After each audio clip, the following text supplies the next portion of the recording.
I've spent the remainder of my career.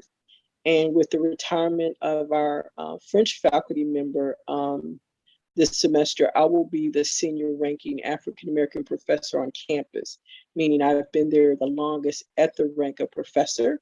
We've only had um, 4 people. I was the third person. So you have tenure? Yes, I'm a full professor and I'm tenured. Part of the 3%. That's only 3%, even after you earn that PhD and get a university position. Only 3% of us hold that position. And with what's happening in higher education, that's definitely going to become smaller and smaller because institutions are moving away from tenuring faculty in terms just maintaining. That's why I put that in, because I had seen it was really hard to get tenure right about now, and it was really hard for Black people to get tenure. Right. And a lot of people don't understand it. They think that it's easy, but if you think about most jobs, you might have a 30-day probation or 90-day probation. Technically, as a faculty member, until you earn tenure, you're on probation. So we're on probation for like 5 or 7 years. We earn that ish. I'm gonna be really honest because people really don't understand what that means. You can be fired. Generally, at some point, you get a contract for a year, but you don't have a guarantee. So it's a really, really long probation. It is really intellectual and academic hazing in some ways for those people who are not familiar with the ins and outs of higher education. I want to switch gears. How do you see African American? I don't even like calling myself, now that I'm halfway woke, at least I think I'm woke, I don't even like calling myself African American because that really puts a distance. We're Africans, basically, as far as I'm concerned, or I use the term Black. And how do you see our community relating to the mother country? Do you think that we have been so westernized, so indoctrinated through the educational system and in our day-to-day life? Because I'm in media, when I have these conversations, I have like 2-hour conversations with supposed to be movers and shakers that do they really even understand? When you even think that you're thinking Black, do you take into consideration that ever since the 7th century that Europeans have controlled all forms of communications on this planet, and what you have been indoctrinated with per se skews your thinking? I use this all the time. When you start painting God on the Sistine Chapel white as a European, and from an educational point of view, you're looking at 221 and 222. You're not looking at the early 7th and 6th century when nobody could read or write hardly except for the clergy and a few people. And I don't think, see, you're in history, so you know better than me. I haven't done no studies, but right until about the 16th, 17th century, people were beginning to learn some things. And then with the Bible and all of this, how do you see that has shaped Black people here in America or in the diaspora? Well, that's a really loaded question. And I just want to go back with your original proposition of the terminology. For me, I choose to use the terminology of African American as opposed to Black. Even though I use them interchangeably, I like using African American because it keeps that connection. We are African. We're African culturally, and we have those connections. Africa was born in the slave ship. So one of the disconnects that we have is the fact that we are a blended people of many different ethnic groups, primarily out of West Africa, but not totally. I mentioned my Sierra Leonean ancestry, but I also have Kenyan ancestry as well, so that's East Africa.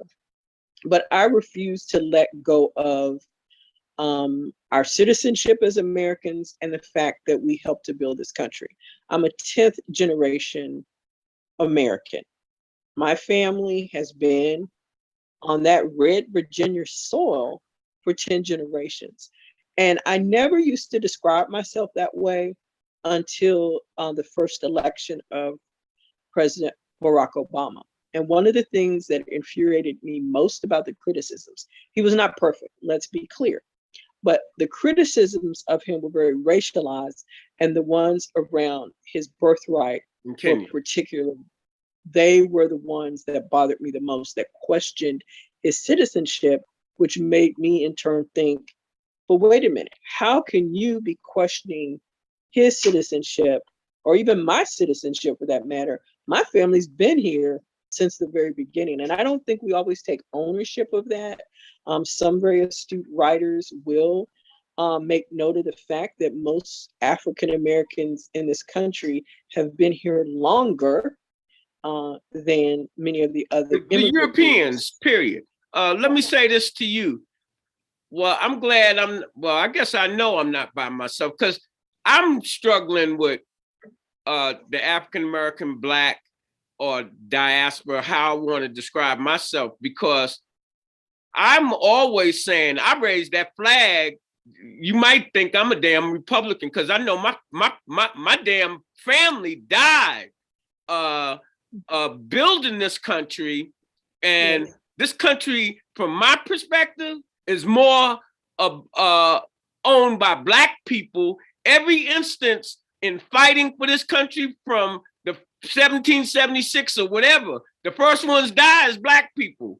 And then we wind up building the whole country on our backs.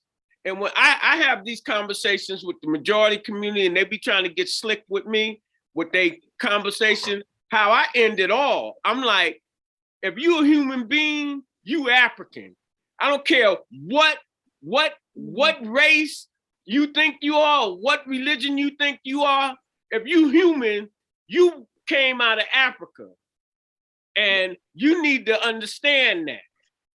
And you need to go in the history books and look why your color and what you're doing, how that evolved. But sure as my name is Carlos Nelson, you come out that continent. And when I was talking earlier about painting God in a certain image and what have you, most of us, they have dumbed down not just Black people, that they have been dumbed down in us, but the whole society with the invention of the internet and all of this, where you can really go get information. The information we going to get, what's Kendrick Lamar doing? What's these other people are doing, instead of looking at how we can come together and make a difference. Well, that is true. This generation has way more access, but information versus knowledge versus wisdom are different things. And we also have to look at different experiences. I think we have to look at how, what types of relationships and partnerships make sense moving forward. To go back to one of your past comments, we are people of African descent in the US, have been, as a cultural group, our country's moral compass. And so when you think about the ways in which we have certain creeds that we don't follow, that we say that who we are and what we are, we haven't always lived up to that as a nation. And again, that's why they call us this great experiment of what we'll do with that. So certainly I think, hundreds of years later, when they look back on African Americans, um, you know, they would say that, and we say some of that now. The other piece of it, in terms of, but again, it's how you choose to process the information. For me, as a historian, as a scholar, as a public intellectual, I look at the ways in which African descended people have been dispersed all over the world, and what we represent as that particular cultural group. It comes specifically out of that. So it goes back to what you're saying. So then, yes, we do have a connection, and we also have a disconnect on the African continent, because we see ourselves as African. It was the great historian Sterling Stuckey who talked about that the African identity was born in the dark and horrid conditions of those slave ships. This is brought to you by Africana Art.